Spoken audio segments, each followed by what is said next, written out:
Então, boa noite a todas e todos. É um prazer estar novamente aqui, né, nesse curso de Administração Pública no século XXI, nessa 9ª edição, né? Quero desejar a vocês boas-vindas, né?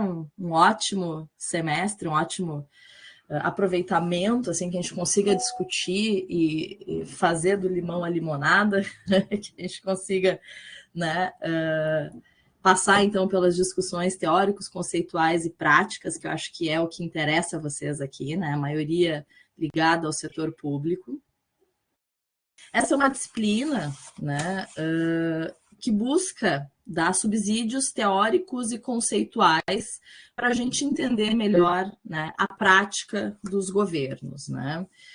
As principais questões que afetam a gestão pública, né, nesse século XXI, que é um século que tem nos desafiado com questões complexas, né, que exigem, então, um conjunto de repertórios, conceitos, né, teorias, muito conhecimento e muita capacidade técnica, né, para lidar, então, com esses problemas que afetam a nossa sociedade no século XXI, né, as inúmeras crises, né, que a gente tem vivido, fora os problemas estruturais, né, que a gente convive, sobretudo países de periferia, como pobreza, desigualdade, né? Então, o desafio que os governos têm de lidar com essas questões que estão postas, né, oferecer soluções para essas questões que estão postas, formular soluções, implementar, né? Então, esse é o desafio do setor público, né? De oferecer essas respostas, de transformar a realidade das pessoas. E as políticas públicas, né? Então, elas nascem, a nossa aula de hoje vai ser muito para tratar desse contexto de surgimento, o papel das políticas públicas, né? Eu vou apresentar um pouco para vocês a nossa disciplina e tratar um pouco desse contexto de surgimento internacional e nacional, né? Então, as políticas nascem justamente, as políticas públicas nascem para dar essas soluções, né, para a nossa sociedade que é complexa desde que surgiu, né? Então, desde a origem da industrialização, a origem do capitalismo, né, a nossa sociedade tem cada vez mais enfrentado problemas complexos. Então, questões ligadas ao trabalho, questões ligadas à desigualdade ligada à produção, ao acesso, né? Como os governos, então, começam a produzir, né, soluções, a pensar soluções para mitigar, né, minimamente esses problemas complexos que a nossa sociedade produziu, que a sociedade capitalista produziu, né? Uma discussão que a gente vai passar, então, durante esse curso, durante todo o curso, né, que, bom, esses problemas estão postos, os governos têm como, né, finalidade, como grande objetivo, dar soluções, né, pensar, elaborar soluções e implementar soluções para esses problemas. Só que a forma como os governos encontram de dar soluções para esses problemas públicos complexos são diferentes, tá? E eu acho que aqui entra o coração desse curso, dessa pós-graduação, que chama, né, Administração Pública no século XXI, e aqui a nossa disciplina, as políticas públicas no contexto do neoliberalismo, tá? Por quê? Projetos de governo, formas de enxergar o Estado, formas de vocalizar reformas do setor público, vão importar, vão interferir, vão influenciar na forma que os governos vão dar soluções, tá? Então, nós temos, né, um contexto, a gente vai passar também hoje nessa aula aqui, uma aula, né, sintética e tudo, mas para nos dar um pouco desse contexto, né, desde fins dos anos 90, nós estamos sob uma égide, sob um modelo de Estado, um modelo de gestão pública neoliberal, né, ligado, então, às ideias liberais de que o Estado tem que intervir minimamente, né, na economia, nas políticas sociais, de que o mercado é o melhor alocador de recursos, é o mercado que estimula a competição, é o mercado que estimula a tecnocracia, né, a inovação. Então, com breves, vamos dizer assim, momentos de retração dessa modelagem neoliberal, né? A gente tem um contexto ali nos anos 2000, na América Latina, sobretudo de giro à esquerda. Nós temos as crises na Europa que vão retomar uma discussão sobre o papel do Estado, um Estado mais atuante, mais ativo, né, na mitigação de efeitos de crises e também na produção de um estado de bem-estar social. Então, nós temos um contexto de início dos anos 2000, né, de um novo projeto político que passa pela América Latina, que passa pelas relações Sul-Sul, que passa também dentro do contexto europeu. Contudo, né, após a crise de 2008, né, e com o avançar do século XXI, desse primeiro 20 anos, né, do nosso século XXI, nós temos observado, né, a força que o ideário, que o modelo neoliberal, que esse modelo de Estado de gestão pública possui na condução dos governos, tá? Então, a gente consegue observar isso, né, analisando tanto as economias quanto os modelos de reforma estatal, né, levada a cabo pelos países centrais e também periféricos, né? Esse é um modelo que tem mostrado limitações, né, e seus efeitos para o setor público. Então, é algo que a gente vai passar aqui nessa disciplina, a gente vai discutir, né? Dois são os nossos eixos: entender um pouco políticas públicas, qual a importância, como é que se elabora, qual a importância das políticas públicas, que atores fazem parte, né, do ciclo de políticas públicas. Vamos entrar na discussão sobre políticas públicas no Brasil. E, por outro lado, a gente vai discutir projetos políticos, modelos de Estado, né? Modelos de Estado, então, mais interventores, entre aspas, né? Mas modelos de Estado, então, que induzem desenvolvimento econômico, desculpa, que induzem políticas públicas, estados que controlam um pouco mais essa dimensão da inovação, né, que controlam mais a soberania nacional. Então, o modelo de Estado, né, mais amplo, e o modelo de Estado, né, vinculado a esse ideário neoliberal, que é um Estado mínimo, né, um Estado que regula, um Estado que intervém pouco e um Estado que facilita, né, os mecanismos de mercado. Então, são dois os eixos, dois esses grandes objetivos da disciplina para a gente passar a partir de hoje, tá? Bom, até aqui tudo bem? Para dar conta, né, desse grande objetivo da disciplina, discutir conceito de política pública, modelos analíticos, modelo de implementação, chegar no caso brasileiro e tratar também desse desenho de reforma do Estado, nós temos 4 aulas. Então, é um desafio bem grande, né? A gente dá conta de digamos assim, de um assunto tão amplo, né? De uma discussão que envolve aí várias áreas, né? Políticas públicas, ela é um campo multidisciplinar, então nasce como subcampo da ciência política, tem influência da sociologia, da administração, da antropologia, da economia, né? Então, vai ser bastante desafiador a gente conseguir esgotar, né? E por isso eu não tenho nem essa pretensão de esgotar esses assuntos. A ideia é apresentar para vocês, né, um menu dessas discussões, quais são as principais questões que afetam esse campo de análise de políticas públicas E, por outro lado, né, como a gente analisa criticamente tudo isso sob a luz desses modelos de Estado, certo? Então, a disciplina foi organizada em 4 aulas, né? E nós temos esse primeiro bloco mais introdutório, tá? Que a gente vai tratar desse contexto de surgimento, né, do campo de políticas públicas, as finalidades, né, e trazendo isso também para âmbito nacional, né? Depois nós vamos para abordagens teóricas. Na aula que vem, ela trata de abordagens teóricas. Então, para a gente analisar o ciclo, né, o famoso ciclo de políticas públicas, como ele instrumentaliza a análise, né, e aplicação, execução de políticas. Depois nós temos o encontro síncrono na terceira aula. Ai, me desculpa, gente, só um minutinho.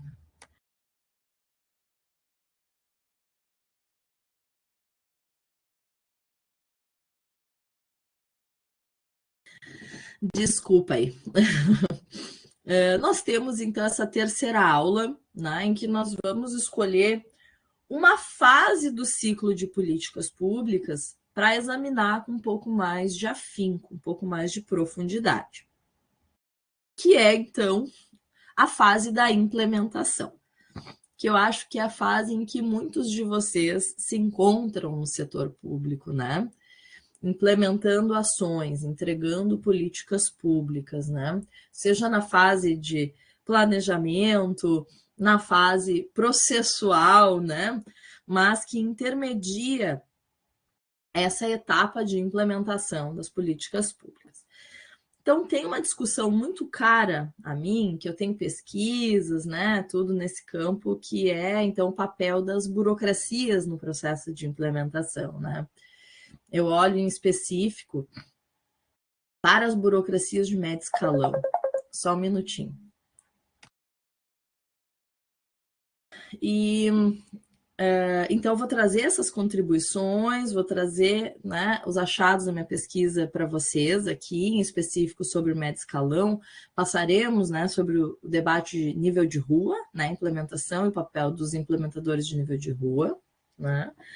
E finalizaremos a disciplina, então, olhando para políticas públicas no Brasil, né, olhando para um aspecto que compõe as políticas públicas, né, que os autores mais clássicos chamam da polity.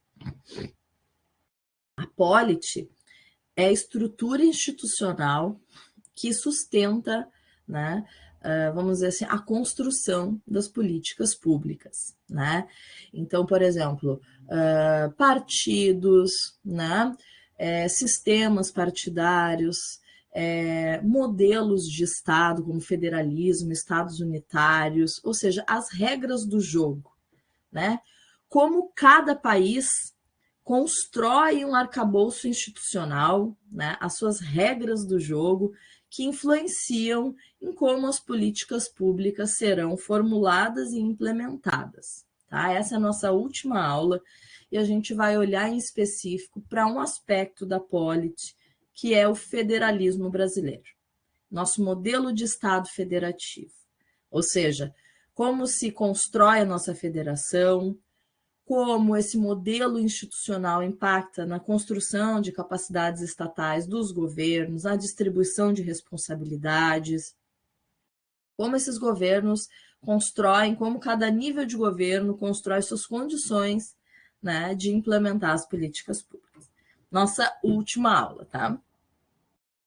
Em termos de avaliação, né, tá tudo bem discriminadinho ali no plano de atividades, né? Hoje nós temos um fórum e a partir da aula que vem nós temos trabalhos práticos. O que eu peço para vocês, tá?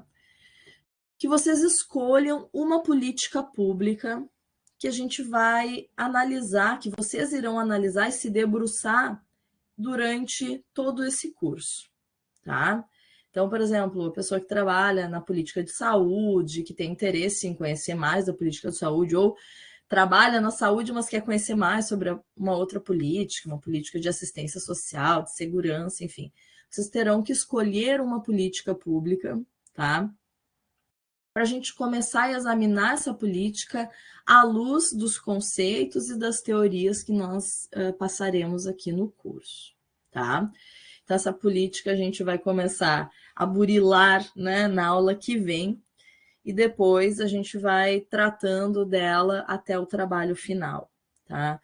Então, na aula que vem, vocês já descrevem um pouco, por exemplo, do marco normativo, por exemplo, uma política de meio ambiente, né? Quais são as principais regras e leis, né, que regem, que instituem essa política pública, como se dá o funcionamento dessa política pública em âmbito nacional, né, como ela é desenhada, e quais atores são envolvidos, né? Quais os principais atores, a gente vai tratar disso um pouquinho nessa aula e mais na aula que vem, né? Sobre atores em políticas públicas. Depois, na outra aula, utilizando essa mesma política pública, nós vamos voltar a olhar sobre implementação, né? Ou seja, pensando que essa política precisa ser implementada e que tem uma cadeia, né, de comando entre formulação e implementação, né? Como é que se dá o papel das burocracias nesse processo de implementação, tá? E o trabalho final, né? A ideia é que vocês olhem para a dimensão federativa, discutam a política pública olhando para as responsabilidades do ente, né, em que vocês trabalham, então provavelmente o ente local, né? Aqui a Angélica é federal, né? Mas, então, discutindo, fazendo essa discussão sobre a dimensão federativa, como isso impacta na implementação, quais os grandes desafios enfrentados pela esfera federativa de vocês no processo de implementação dessa mesma política pública. A ideia é que vocês se aprofundem, conheçam um pouco mais de uma política pública, já que a gente não pode falar de tudo no curso, né? Que vocês também tenham esse trabalho mais autônomo de conhecer, de buscar mais sobre uma política pública, tá? Que pode ser a de área de atuação, como uma de área de interesse. Tá bem? Então, tá. Dito isso, apresentado um pouco a disciplina, eu quero me apresentar e dizer por que eu, né? Por que eu estou aqui. Então, eu sou a Luciana Pape, eu sou atualmente coordenadora do programa de pós-graduação em políticas públicas aqui da URGS, né? E professora do curso de administração pública e social da URGS também, desde 2015. Eu sou formada em ciências sociais, né, com a especialidade de ciência política. Então, eu dei todo o meu foco para a área de ciência política. E me interessou, desde o início da minha graduação, né, na área da ciência política, entender esses mecanismos, essas questões que interferem, né, para o Estado entrar em ação, né? Então, dentro da ciência política, tinha todo um ramo de estudos partidários ou de estudo de elites políticas, né? E o meu olhar foi mais para a prática dos governos. E, em função disso, né, quando surgiu o curso de políticas públicas, de administração pública, eu tinha toda uma discussão teórica que casava muito bem, que eu já vinha construindo há alguns anos e casava muito bem com esses novos cursos, né? E daí, pessoal, isso não se deu à toa, né? Eu trabalhei durante algum tempo, durante 8, 9 anos, na administração pública municipal. Então, eu passei pela política pública de assistência social, né, durante esse tempo. E isso me despertava um interesse científico, né, por entender tanto os dilemas dos governos locais, então dos municípios, né, e a minha pesquisa acabou sendo bastante direcionada para análise da gestão municipal, das capacidades estatais, locais e tudo, quanto para esse lado da política pública de assistência social, né, então os dilemas vividos especificamente pela política pública, né, como eu era uma trabalhadora daquele campo e como formular, então, questões científicas, né, e buscar aprimorar aquele campo. Então, foi aí a minha saga e a minha sanha por discutir, conhecer mais de políticas públicas, né? E por isso que eu estou aqui hoje tentando compartilhar um pouco com vocês essa minha trajetória, né, o que eu acumulei ao longo desse tempo e tentando construir, né, e replicar mais conhecimento crítico acerca da administração pública brasileira. Tá bom? Dito isso, vamos lá então para a nossa introdução, né? Então, entender um pouco desse contexto de surgimento das políticas públicas, né? Preparar um pouco o solo para os conceitos e teorias que virão depois, tá bem? Então, vamos começar pela famigerada pergunta, né? O que são essas tais políticas públicas, né? Isso se popularizou ao longo das últimas 2 décadas, né? São várias as definições, aquele texto da Celina Souza traz para vocês inúmeras definições, né? Entre elas, a mais popular, a mais conhecida é essa do Thomas Dye, né? Ele fala que políticas públicas é tudo que o governo escolhe fazer ou não fazer, né?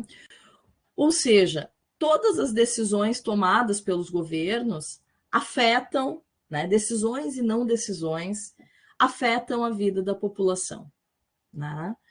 Então, decidir regulamentar uma política de saúde, formular uma política de assistência, uma política de segurança, uma política de habitação, ou decidir, né, não formular, né, não regulamentar, não implementar uma política pública, gera um efeito, né, na vida das pessoas, gera um efeito nos governos, né? E o Thomas Dye, então, deixa bem aberto, né, dizendo que políticas públicas é esse campo, né, que guia o olhar para a ação dos governos, seja para entender as tomadas de decisão, formulação, como esses governos implementam políticas, monitoram, avaliam políticas, seja porque eles tomaram a decisão de não fazer algo, né? Então, não fazer algo, os estudos mais recentes mostram, né, que políticas públicas mudam ao longo do tempo. Políticas públicas podem ser desmontadas ao longo do tempo. Ao não fazer alguma coisa, ao não investir em saúde, ao não investir em educação, ao não investir em assistência social, né, essa política pública pode ir se desmontando, né, os seus recursos minguando, as burocracias se fragilizando, e essa política pública pode deixar de existir. E isso é uma ação. O não fazer também é uma ação. Também leva a um desmonte. Os estudos mais recentes mostram que desmonte por omissão, ou seja, por não ajustar a política pública à demanda social do seu contexto histórico, né? Isso leva, né, à incapacidade da política pública de atender às questões sociais, muda a política pública, ou seja, a decisão de não fazer gera ação, gera efeitos e gera um modelo, um tipo, um desenho de política, tá? Então, Thomas Dye, de forma bastante, né, sintética e genérica, nos leva a refletir, né, de que políticas públicas, decisão e não decisão, afetam as políticas e afetam a população, por isso precisam ser analisadas. E o campo de análise de desmonte de políticas cresceu bastante aí na última década, confirmando, né, esse conceito do Thomas Dye, tá? Então, como eu disse, isso tudo vai nos guiando, né, vai guiando o nosso olhar para a ação desses governos. E quando que isso surge, né, pessoal? Então, assim, o campo de políticas públicas, ele é entendido, a Celina Souza trata naquele artigo como um subcampo da ciência política. A administração pública vinha crescendo também desde o final do século XIX, né, com Woodrow Wilson. Porém, políticas públicas começam a se constituir mesmo como um campo analítico nos Estados Unidos, tá? No período da Guerra Fria, tá? Ali entre 50 e 70, muito ligado à produção de dados, né, de volume de dados e de análise de pesquisas, né, desenvolvidas pelo governo na área de segurança, né, em função, né, tanto da participação dos Estados Unidos na guerra do Vietnã, quanto nessa guerra, né, digamos assim, governamental, essa guerra contra a União Soviética, tá? Então, no contexto da Guerra Fria. Então, aqui o Robert McNamara, né, e a Rand Corporation começaram a aplicar técnicas de análise de sistemas e métodos quantitativos, né, mobilizando conjunto volumoso de dados para a tomada de decisão mais eficaz, aquela ideia do cálculo racional, do custo-benefício, né? Como eu consigo melhor desempenho, como é que eu consigo melhores resultados, né? Aplicando menos recursos e também nessa mesma época, né, começa a se popularizar as pesquisas de opinião, né? Como essa tomada de decisão também afeta a minha legitimidade do ponto de vista interno e do ponto de vista externo. Ou seja, né, existe todo um avanço dessa ciência de dados e da ideia de que é possível, né, aplicar métodos científicos para a prática dos governos, né, ali no caso daquele contexto, para ganhar eficiência, eficácia no contexto de guerra, né, de Guerra Fria e de guerra física, no caso do Vietnã, né? E logo isso se expande, então essa ideia se expande de que bom método científico aplicado no setor público é capaz de gerar bons resultados, né? Isso para depender, como a gente está falando, do projeto político que guia os governos, né? Que isso importa. Isso se expande para outras áreas, né, da produção governamental. É um contexto em que os governos, né, estão com uma máquina pública muito robusta, se ampliando desde o início dos anos 30. Então, com sistemas de planejamento robustos, aplicando técnicas científicas, né, para planejar o governo desde cima, né, no modelo mais top-down. É um momento que as burocracias estão sendo recrutadas com base no mérito, os governos em todo o âmbito internacional, centro e periferia, ou seja, né, países centrais, europeus, Estados Unidos, e periferia, seja América Latina, né, o eixo sul está aumentando a máquina pública, profissionalizando sua burocracia, né, e é um contexto, então, né, no âmbito lá dos Estados Unidos, que se percebe que é possível ganhar qualidade e eficiência nos governos a partir da análise de dados, do planejamento, né, e da aplicação dessas técnicas científicas para o governo, certo? Assim que o campo começa a crescer e a se institucionalizar. Os anos 70 marcam um avanço bastante grande do ponto de vista analítico, né, para as políticas públicas, contudo elas nascem do ponto de vista mais empírico nesse contexto aí, tá, da Guerra Fria. Bom, isso lega, né, aos governos essa ideia de que tudo que os governos fazem, né, é passível de ser, então, formulado cientificamente, analisado por pesquisadores e aprimorado por implementadores. Vocês estão me ouvindo? Porque aqui acabou de me mostrar que eu perdi a conexão. Estamos ouvindo sim, professora. Normal. Tá bom. Se vocês pararem de me ouvir, só me avisar, tá bom? E aí, então, que nasce essa ideia de políticas públicas, né? Então, de que os governos agem, os analistas analisam essa ação dos governos, verificam os gaps e os problemas da ação dos governos, né? E trazem insumos para o aprimoramento, né, da ação dos governos. E daí vários modelos analíticos nascem a partir dessa premissa, né, desse pressuposto. Então, a ideia de, primeiro, operacionalizar essa análise. Né? Como que a gente analisa a ação dos governos? Né? Então, se popularizou ali o modelo do Lindblom, né, do ciclo de políticas públicas, que a gente vai ver na aula que vem. Né? Então, que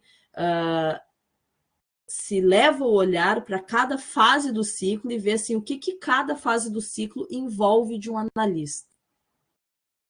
Bom, então, o momento da formulação é importante olhar para os atores, né, que estão influenciando, né, o momento da tomada de decisão, especificamente. Os atores que estão influenciando para que um problema público seja percebido como tal. Né? Então, por que políticas antitabagistas são formuladas, elaboradas e implementadas, né, a partir dos anos 2000 por vários governos, né? Se torna um problema de saúde pública. Só que como é tomada a decisão de formular uma política antitabagista? É preciso o papel de atores, então, na formulação, né, de soluções, importa olhar, o analista tem que voltar o olhar para os atores, a mídia, né, as comunidades epistêmicas, ou seja, assim, como grupos de políticas públicas, de estudiosos, influenciam, né, a definição de um problema público como tal, de que aquilo é um problema público.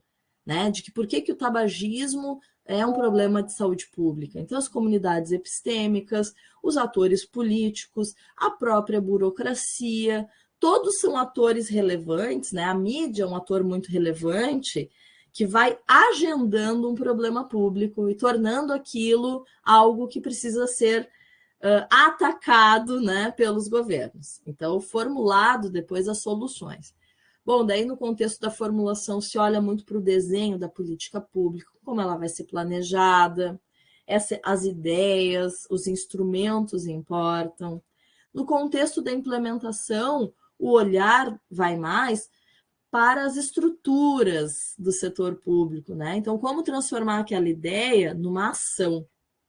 Ou seja, né, que burocracias são necessárias serem envolvidas para que uma ideia seja implementada, que estruturas materiais, que capacidades estatais, né? Então, aqui vocês que trabalham com recursos, né? Como organizar a dimensão orçamentária para a implementação de uma política, né? Quantas organizações sociais, grupos de interesse são necessários de se articular para que uma política pública saia do papel.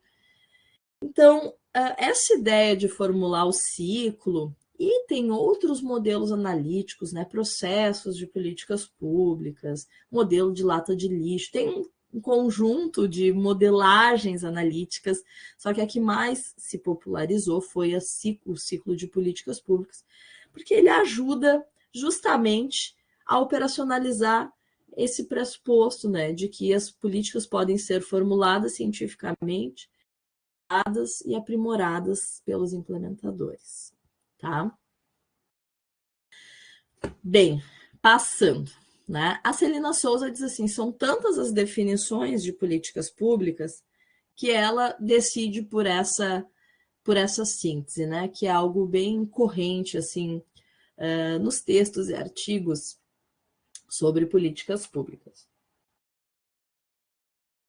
Política pública, então, um campo de conhecimento que busca, ao mesmo tempo, colocar o governo em ação, né, aprimorar essa prática dos governos, quanto analisar essa ação quando necessário para propor as mudanças no rumo, né, ou no curso dessas ações.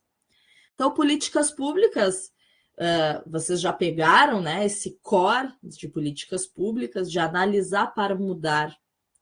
né? Políticas públicas traz dentro da sua origem essa intencionalidade de transformação da realidade, tá?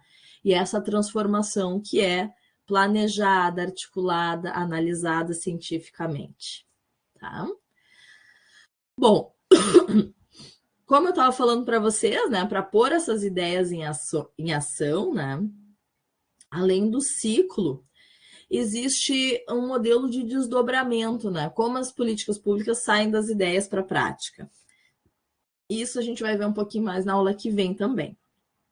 Mas políticas públicas, em geral, elas se desdobram, né, em regulamentos, elas iniciam por regulamentos, né, por legislação, passando por planos, né, grandes planos, para programas e projetos, né? Então, aqui existe uma estrutura de decomposição, né, da política pública e que permite que ela saia das ideias e seja implementada na prática, tá?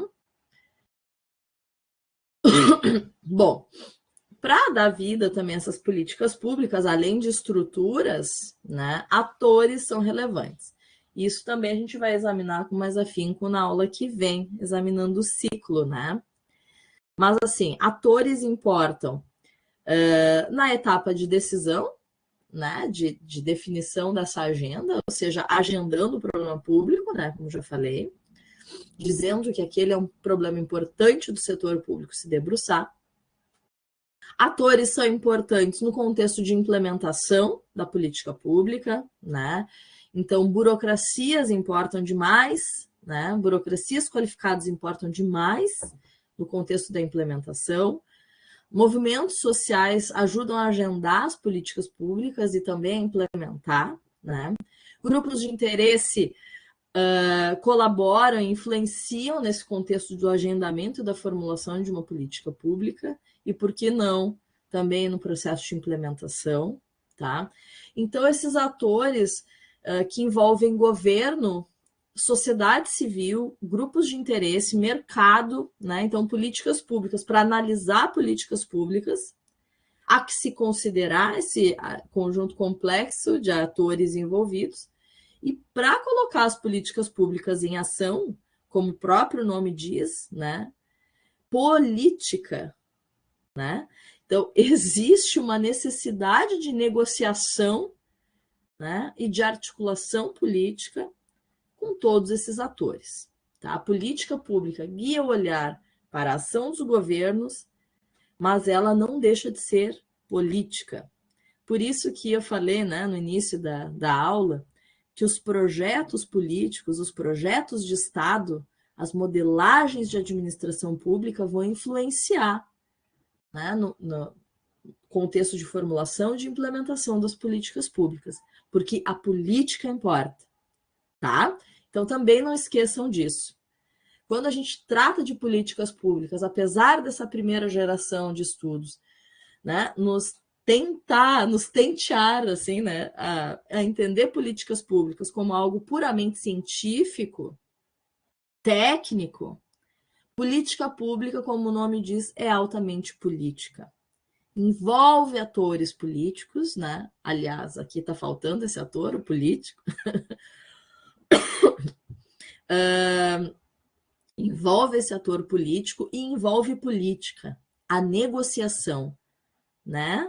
A arte de negociar, de discutir e de conversar que a política traz consigo, tá bem? Acho isso bem importante de falar, assim, porque essa primeira geração de estudos, ela nos dá, assim, uma falsa ideia tecnicista, né? De que um burocrata muito bem informado, de que um analista, né, muito bem capacitado, examinando um processo de políticas, aplicando o método científico, vai alcançar um bom resultado público. E a vida não é assim. Política pública é algo muito complexo, né, que envolve inúmeros atores e tem a política como o primeiro aspecto a ser considerado, tá bom? Bem, seguimos, né? Como eu falei para vocês, Nesse contexto dos anos 30 aos anos 70, foi um contexto em que o setor estatal, a ação estatal se ampliou muito, né, para implementar projetos do tipo de reconstrução de territórios destruídos pela Segunda Guerra. Tá? Então, nos anos 30, ali a gente tem, né, a crise da Bolsa de Nova York, né, 1929, e que nos traz, né, então, toda uma modelagem, uma nova modelagem de administração pública com o Estado coordenando, induzindo a economia, produzindo um modelo de estado de bem-estar social, ou seja, construindo políticas de educação, habitação, saúde, assistência social, né? Não porque esses governos eram caridosos e bondosos, mas porque o Estado tinha entrado em crise de superprodução, né? Os Estados Unidos entrou num contexto de crise de superprodução, ou seja, existia mais produtos no mercado do que capacidade de consumir, né? Logo que o modelo, né, do livre mercado que vigorou durante o século XIX mostra esse limite nos anos 30, né? Então, no contexto dos Estados Unidos, por meio do New Deal, né, então há essa inversão e na ideia de que os mercados falham, né, e de que o Estado precisa intervir, precisa coordenar esse mercado para que ele não entre em crise, ou pelo menos para mitigar os efeitos dessa crise, certo? Com isso, os governos crescem, tá? O modelo de estado de bem-estar social, desse estado que intervém na economia, que produz política social para incluir essas pessoas no próprio mercado de consumo, tá? Esse modelo se dissemina para o mundo, se dissemina para os países em desenvolvimento. O modelo desenvolvimentista nada mais foi do que isso: o Estado intervindo na economia, produzindo aqui no caso da América Latina, né, a classe trabalhadora, os direitos trabalhistas, produzindo as políticas sociais, né, ou seja, dando condições, né, para que grande parte da população participe do mercado de trabalho e consuma os produtos, né, industrializados e produzidos aqui dentro, né, dos países periféricos. Então, a tal da inversão de importações, né, e o tal do modelo neodesenvolvimentista, o Estado carreando o desenvolvimento, produzindo políticas sociais para minimamente fazer uma inclusão dessas pessoas que estavam fora do mercado de consumo, certo? Então, a origem das políticas sociais, a origem dos estados de bem-estar social, né, sobretudo aqui na periferia, se dão a partir desse contexto dos anos 30, a partir do modelo de substituição de importações, né, dentro do contexto desenvolvimentista. Nos países centrais, o pós-Segunda Guerra né, impulsiona muito a construção de estados de bem-estar social bem dentro dessa lógica. Tá? Então, olha, o mercado já mostrou que ele entra em crise. Tá? Um mercado em crise mostra, né, traz a consequência de não ter mercado consumidor. É preciso, então, criar políticas anticíclicas e políticas para incluir, né, essa população que está desempregada dentro desse mercado de consumo. Assim, sinteticamente, né, pessoal, porque discutir estado de bem-estar social é uma coisa que leva, no mínimo, um semestre. Aliás, eu estou começo dia 19 a dar essa disciplina lá no PPG de Políticas Públicas. Então, assim, é só uma introdução muito breve, tá, para vocês. Tudo isso para dizer que essa modelagem de Estado amplia muito o setor público, cria burocracias, né? Investe em sistemas de planejamento, né? Então, no centro e na periferia, grandes sistemas de planejamento se constituem nesse contexto, né? E é um contexto em que essa análise de políticas públicas mais cientificista, tá, tem origem. Então, dentro dessa lógica de que é possível analisar cientificamente o que os governos fazem para aprimorar essa ação, né, dentro da lógica custo-benefício, certo? Só que esse contexto muda. Essa modelagem de Estado que foi tão, digamos, hegemônica durante, né, esses 40 anos do início do século XX, né, a partir da crise do petróleo, há toda uma modificação desse cenário internacional e dessa legitimidade desses estados amplos e atuantes na economia e na produção de políticas sociais. Tá? Na América Latina, né, nós tivemos a intersecção do modelo desenvolvimentista com regimes autoritários, né, por grande parte da nossa história. Nos países centrais, nós tínhamos o avanço também do pensamento socialista. Né? Nós tínhamos a União Soviética crescendo a passos largos durante a Guerra Fria, né? No que tange à industrialização, ao próprio desenvolvimento, inclusão das pessoas que estavam, das pessoas que saíram do campo para a cidade, tá? Então foi um contexto, esse contexto dos 30 aos 70, mas sobretudo do pós-Segunda Guerra até 70, né? De que esse Estado foi hegemônico, foi amplo, carreou a economia, carreou as políticas sociais, e existia essa legitimidade, essa disseminação desse modelo. Acontece que daí nos anos 70, né, a partir da crise do petróleo, esse modelo de estados mais indutores da economia, ele entra em crise. Né? A economia entra em crise. Há uma crise também de pareamento do dólar ao ouro, né? E tudo isso se coaduna para produzir uma grande crise internacional que afetou os estados. É a tal da crise fiscal dos anos 70 e que se agudiza, que se aprofunda nos anos 80. O que acontece nesse contexto? Né? Digamos que aquele ideário liberal, né, que vigorou a partir do século XIX, que conduziu todo o século XIX, né, ou seja, de que o mercado é mais eficiente como alocador de recursos, de que o Estado não pode intervir. Esse grupo passa a responsabilizar o modelo de Estado pós-guerra pela crise. Então, a justificativa era, bom, foi aquele Estado amplo, interventor, foi aquele Estado que investiu demais, que gastou, né, demais em políticas sociais, foi ele que entrou em crise fiscal. E com isso, vem todo um contexto reformista. É preciso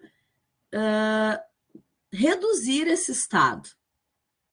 Foi esse Estado que entrou em crise. É preciso enxugar, é preciso reformar esse Estado. Né? Então, o ideário neoliberal, ou seja, esse reforço, né, essa nova roupagem do liberalismo do século XIX, vem com tudo para o setor público, tá? A partir de um modelo de reforma do Estado que é a New Public Management, ou né, a nova administração pública, ou chamado gerencialismo. Tá? Qual é a ideia?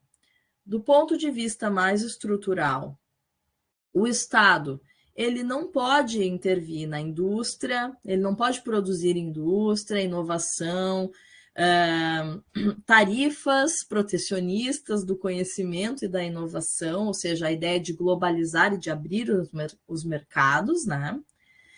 Logo vem essa ideia de privatizar todos os, né, as grandes indústrias nacionais, dizendo que isso não dá lucro, que isso é despesa para o setor público, tá? Então, de um lado mais econômico, hard, vem essa discussão, né, de um modelo econômico, e por outro, um modelo de administração pública mesmo, tá?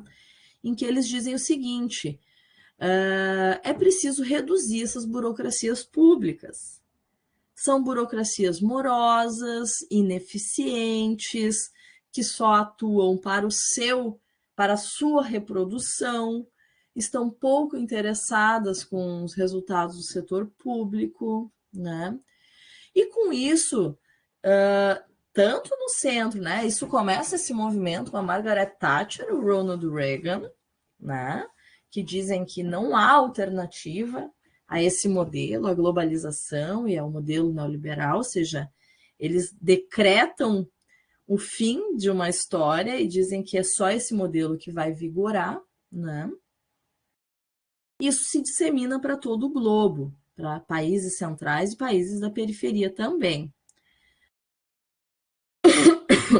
Com isso, pessoal, começa, bom, daí aqui quem é mais antigo, vou dizer assim, não vou dizer velhinho, quem é mais antigo, lembra de todo um ataque ao serviço público que foi feito ao longo dos anos 90.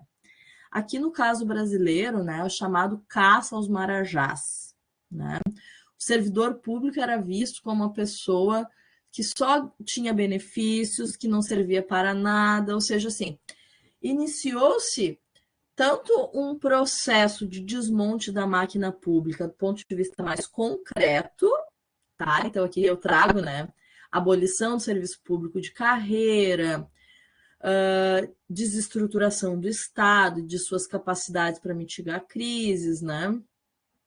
Privatização, terceirização, parcerias público-privadas. Então, começa todo um conjunto de ações para desconstituir mesmo o setor público aos moldes daquele contexto, né, de Segunda Guerra, aquele modelo de Segunda Guerra, e inicia-se um processo de deslegitimação do setor público. Há uma dupla jornada de, digamos assim, de reforma, de transformação desse Estado, tá? Isso em âmbito internacional. Bom, com isso, o modelo neoliberal foi considerado, entre aspas, assim, vencedor desse contexto dos anos 90 até ali 2010, né? O início do século 21. Modelo hegemônico, inquestionável, e aqui eu digo para vocês assim, quem, né, não falou que, bom, deseja mais transparência, eficiência, eficácia no setor público, um conjunto de léxicos, um conjunto de conceitos do modelo neoliberal, do modelo gerencial, passaram a ser incorporados na prática do setor público, sem a gente perceber muito, né?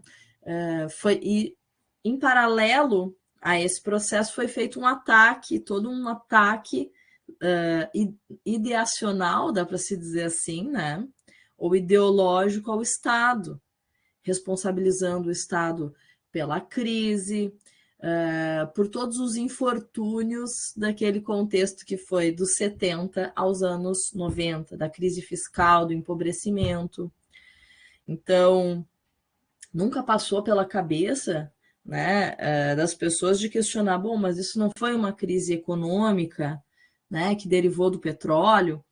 Por que está todo mundo dizendo que foi uma crise do Estado? Será que foi uma crise do Estado ou levaram o Estado à crise? Tá? Então foi isso. Esse contexto joga o Estado e tudo que ele constituiu em termos de estrutura e tudo que ele constituiu em termos de ação do pós-Segunda Guerra até os anos 90. Se joga fora isso. Se joga fora o que a criança é a água do banho, ou seja, sim, foi fora coisas que precisavam ir fora, né? Questões problemáticas mesmo daquele modelo de Estado, sobretudo em contextos autoritários, né? Só que foi junto também a criança, né? A criança foi fora o planejamento, foi fora a valorização das burocracias públicas, né? Então, assim, se costumou a fazer uma crítica à burocracia, ao Estado, às políticas públicas, né? Mas as pessoas dependem das políticas públicas, né? Sobretudo em países periféricos como o nosso, né? Pessoas dependem do Estado para educação, para saúde, para habitação, para assistência social, e quem vai fazer isso tudo não é o mercado, né? Quem vai fazer isso tudo é a burocracia, que são os trabalhadores do setor público, tá? Bom, mas esse contexto aqui veio com essas duas armas, né? Essas duas frentes de ataque. Uma frente material e outra frente ideacionária, né? Ideológica, desconstituindo a legitimidade do Estado. Acontece que os anos 2000, eles não... e a experiência gerencialista e a experiência neoliberal não consegue trazer os benefícios que eles prometeram, né? Então, por exemplo, crescimento econômico não se observou. Redução de desigualdades não se observou. Aumento do emprego, o que aumentou foi o emprego precário, tá? Capacidade de gerenciar e mitigar crises. O mercado se mostrou completamente incompetente para gerenciar e mitigar crises, tá? Tanto que no início dos anos 2000, vou passar aqui. Opa.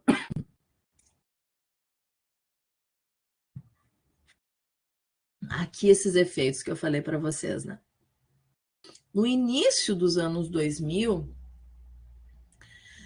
no contexto europeu, a partir de 2008, sobretudo, depois de várias crises econômicas, né? E de várias crises também ligadas à migração, a desemprego, crises de saúde, né? Na Europa começou a se retornar uma discussão sobre a importância do papel do Estado, sobre as limitações desse modelo neoliberal, né? Sobre a necessidade de formular um novo modelo de administração pública. Ó, temos companhia. Ela vai começar a incomodar agora, a Margot. Só um minutinho. Margot, vem cá. Tu não fica incomodando, Margot. Vem cá. Tu não vai começar a derrubar as coisas. Daí, começou então esse retorno, né, de uma discussão sobre a necessidade do Estado, a volta do Estado, né? A ideia de que os governos precisam retomar o seu protagonismo na produção de políticas públicas e na mitigação dessas crises, né? Então, bem no ano de 2008, no contexto europeu, um grupo de autores começam a discutir sobre uma nova modelagem de Estado que eles chamam de neo-weberiana, né? Ou seja, identificando, né, todos os infortúnios e limitações do modelo neoliberal e do modelo gerencialista, né, eles dizem que é preciso o Estado voltar, né, para a cena de protagonista, né, de protagonista das soluções para os problemas complexos gerados no século XXI, sobretudo as crises. Então, esse modelo advoga por um Estado ativo e forte, com capacidades estatais, burocracias altamente qualificadas, ou seja, com formação e com compreensão, né, das peculiaridades do setor público. Então, é uma discussão que evoca o tal do ethos público, ou seja, de uma ética específica, de valores específicos que o setor público possui, né? Um valor muito diferente. Qual é esse valor? Atuar para a coletividade, para a sociedade, para as entregas. Né? Então, se os valores de mercado buscam lucro, se o ethos de mercado busca lucro, o ethos público busca entregar políticas públicas com qualidade, solucionar problemas coletivos. Tá? Então, esse modelo neo-weberiano, do autor lá que é o Bockert, o Pollitt, né? Eles dizem é preciso trazer o Estado de volta, um Estado que não seja aquele Estado, né, igual ao da Segunda Guerra, né? Porém, que seja um Estado, sim, que coordena atores, que coordena mercado, que coordena redes, que articula, que promove inovação, né? Um Estado com uma burocracia altamente qualificada, que desenvolva e invista, né, e que cultive o ethos público. Um Estado que, sim, seja mais flexível. Tá? É um Estado que pense, sim, em efetividade, que pense, sim, né, em desempenho. Porém, que essa métrica de desempenho, essa métrica de resultados, não seja uma letra dura, um número frio, né, como o modelo neoliberal postulou, né? E sim que essa espera de desempenho, que essa busca de desempenho, essa busca de eficiência, seja para as políticas públicas, para mudar a vida das pessoas, né? Então, esses autores, isso é muito interessante, eu estou fazendo pesquisa sobre isso, posso compartilhar com vocês textos e tudo, se vocês tiverem interesse, né? Esses autores sugerem que é preciso trazer o Estado de volta, é preciso relegitimar o aparelho estatal, as capacidades estatais, porque o contexto de crise mostrou que mercado e que estados dilapidados não são capazes de dar respostas. Eles não geraram mais emprego. Esses estados não geraram políticas públicas mais qualificadas. Quiçá, né, que era o grande objetivo desse modelo, que era o tal do fazer mais com menos, de economizar e de não sei o quê, né? Quiçá esses estados conseguiram economizar. Não existe um cálculo feito. Essa prova não está dada. Porque foram estados, gente, vocês pararem para pensar, tá? Dentro dessa modelagem gerencialista, que foram modelos que investiram muito na regulação, tá? Então, privatizaram o setor público, terceirizaram e investiram muito na regulação. Então, eles não ficaram pequenos, não. Os gastos governamentais continuaram muito grandes.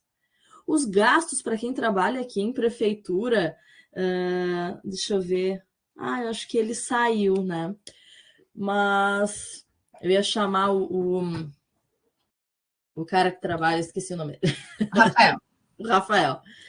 O que trabalha lá no setor de compras e tudo, né? Para terceirizar um serviço, quem trabalha em prefeitura sabe que vai muito dinheiro. Sabe, está sendo feito o cálculo se o serviço está sendo bem entregue?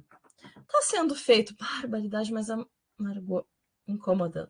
Está sendo feito o cálculo se realmente está se economizando, o quanto está se economizando. Vocês entendem? Então, foi uma modelagem de administração pública que veio varrendo. Ela varreu, né? Idealmente. Muito difícil, ideacionariamente. Sabe? Então, foi um modelo que convenceu, né? E daí, em amplos níveis governamentais, em distintos países, de centro de periferia, foi um modelo que convenceu, mas ninguém nunca fez o cálculo para ver se esse negócio estava dando certo ou não. O que se percebeu é que, em contextos de crise, o modelo neoliberal e gerencial foi altamente precário e insuficiente para tanto prevenir quanto mitigar essas crises, tá? E daí tá a Angélica aqui, que não nos deixa mentir, olhando para o contexto municipal aqui que a gente viveu, tá? A Geisa. A Geisa. Mas eu também sou testemunha da década de 90, quando eu era estudante aqui de psicologia, sim, que não tinha... funcionários não tinham lápis. Exatamente. Não, eu lembrei, professor, agora eu estava falando, me lembrei de uma situação real agora da calamidade, né?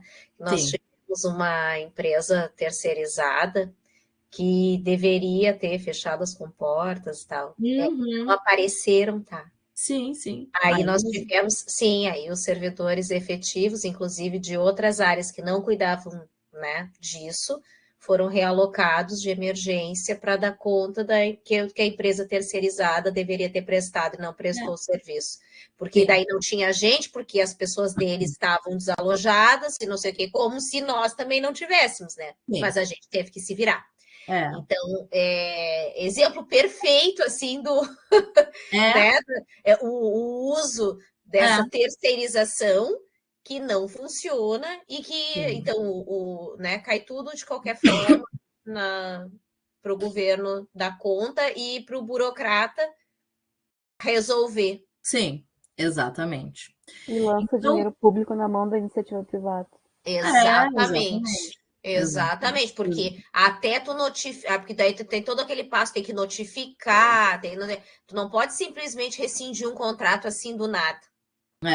Sem contar que os custos continuam sendo os mesmos, né? Tu tem que pagar. E quando não é maior, como disse a professora, não existe esse estudo.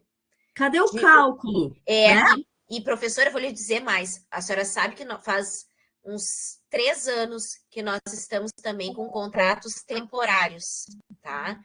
Nessa outra modalidade, assim, ok? São agentes públicos, mas temporários.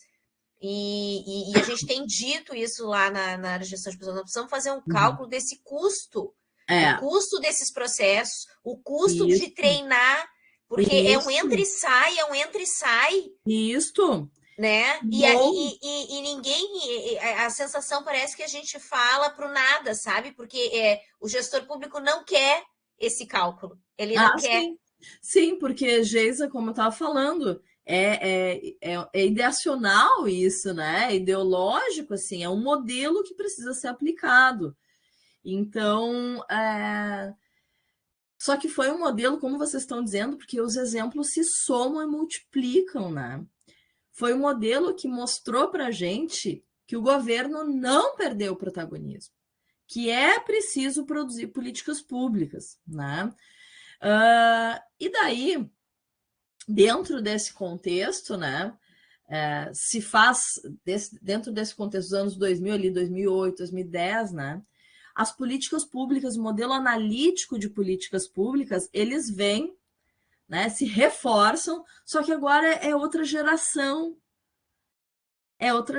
analítica, que ainda se debruça dentro daquele esquema de ciclo, de esquemas analíticos, só que muito mais, né, muito mais reflexivo, muito mais crítico de que a análise técnica, o modelo técnico serve, né? Então, entendendo que os governos, que tudo se trata também de uma disputa política, né? Então, cresce muito o campo de políticas públicas, até porque os governos ali nos anos 2000 também, no caso latino-americano, né, no giro à esquerda, ampliam seus estados. Vocês sabem, né, que tem toda uma discussão em torno dos ODS, né, e em torno das políticas sociais. Então, aqui, os governos latino-americanos, nos anos 2000, né, se elegeram com essa bandeira de produzir desenvolvimento econômico e, né, desenvolvimento social, promover mais inclusão social, mitigar as desigualdades, né? Então, os anos 2000 ofertam essa guinada, é um contexto de crise, de certa forma de crise não, mas de crítica ao modelo gerencial e ao modelo neoliberal. Só que, como eu falei bem no início da aula, é só um processo, um suspiro de crítica, porque não demora muito para o modelo novamente se constituir, né, se consolidar como um modelo hegemônico, tá? Mas isso aqui para dizer para vocês que é nesse contexto que o campo de políticas públicas cresce no Brasil, nesses anos 2000, tá? Ele nasce no contexto da redemocratização, bem nesse contexto dos anos 90, né, da globalização do neoliberalismo, do gerencialismo, né, da municipalização de políticas públicas. Então, começa um debate de políticas públicas muito ligado à avaliação, né? Então, os organismos internacionais financiavam políticas públicas focalizadas na área social, sobretudo, né? Descentralizavam para ONGs muitas políticas públicas, só que esses recursos, né, transferidos dessas organizações precisavam de prestação de contas, e começa a crescer um campo de avaliação de políticas públicas no Brasil nos anos 90. Né? A gente vai ouvir falar em campo de políticas públicas, em curso de políticas públicas, a partir de 2010, ali. 2008, 2009, 2010.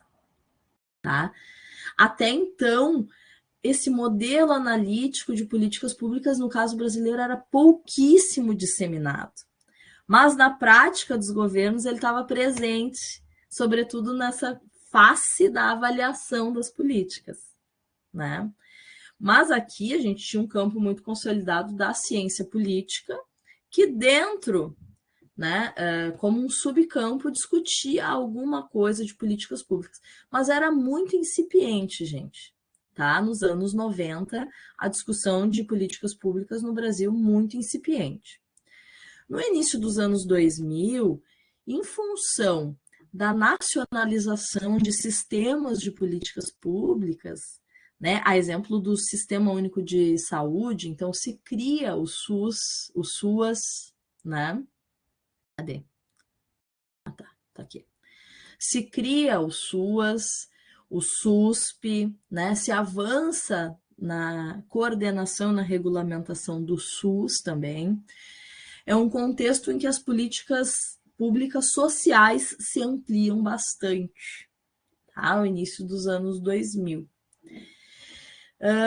Com isso, né, muitos governos locais também, que tinham recebido aquelas responsabilidades por implementação de políticas públicas lá nos anos 80, só que não tinham recebido nenhum apoio para tanto, né, passam a receber maior apoio federal, maior apoio intergovernamental para a implementação de políticas, começam a se revelar várias fragilidades de capacidades estatais nos municípios, ou seja, falta de burocracia, falta de recursos, falta de processos. Até hoje é muito assim, né? Imagina, né? Passado mais de 30 anos, né? Até hoje é assim. E imagina naquela época, né? Digamos assim, logo passado o processo de redemocratização e de descentralização. Bom, então, dado esse movimento que parte do governo também, de ampliar o Estado, de ampliar as políticas públicas, sobretudo sistemas nacionais, né? O campo analítico de políticas públicas começa a fazer um movimento no Brasil e a crescer, né? Então, o campo de políticas públicas, ele nasce ali em 2010, 2011, gente. Ele é super recente, tá? Então, se diagnosticou que para recapacitar o Estado, para que esse Estado consiga entregar melhores e mais qualificadas políticas públicas, era preciso uma burocracia altamente qualificada para tanto, né? Ou seja, essa burocracia que desenvolve e cultiva o tal do ethos público, que sabe o que está fazendo, que sabe o seu papel no setor público, né? Então, são cursos que se voltam a formar administradores públicos, analista de políticas públicas, gestores públicos e outras variações, gestores sociais, né? Para atuar nesse serviço público que cresceu ao longo dos 2000, tá? Então, o campo de políticas públicas nasce aí. A gente começa, como diz o Klaus Frey, né? É um campo que começa bastante descritivo, né? Então, os analistas se voltavam a entender como é que operava a política de saúde, de educação, de assistência social, mas muito mais descrevendo.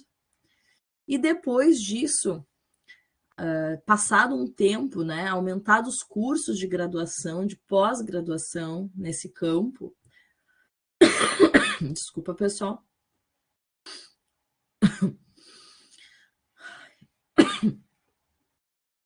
Então, o processo analítico, né, dessas políticas que estão sendo formuladas e implementadas, eles avançam. Então, avança o modelo de análise de políticas públicas no campo brasileiro. Tá? Então, a gente começa a interpretar essas teorias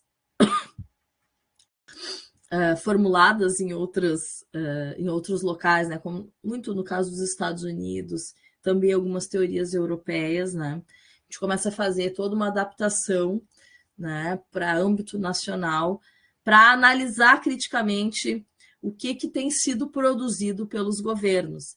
Então, existe uma primeira geração descritiva, uma segunda geração analítica, né? A gente está nessa segunda geração aí, buscando modelos analíticos, discutindo vários modelos teóricos, conceitos que cabem e que não cabem para o caso brasileiro, né? Então, é aí que a gente está atualmente, né, nesse campo de análise de políticas públicas, né? Do ponto de vista concreto, os cursos têm formado muitos burocratas capacitados, né, altamente qualificados e críticos, assim, com esse sentimento e os valores, né, públicos, ou seja, com esse ethos público. Só que um segundo esforço, né, um segundo desafio, né, nesse campo é, então, que os governos passem, né, a desejar esses profissionais com essa formação, né, que passem a abrir concursos, que passem a considerar como algo estratégico, né, dentro dos governos. Tá bom, gente, acho que era isso assim que queria apresentar para vocês sinteticamente, né? Foi muita coisa, cada coisinha, cada item só mencionado na aula de hoje daria uma aula. Quando eu falei de estado de bem-estar social, chega a me doer o peito, porque assim é muita coisa que se tem para discutir, né? Capacidades estatais, esses modelos de reforma de Estado, cada coisinha que eu tratei aqui é um campo, né, sem fim, assim.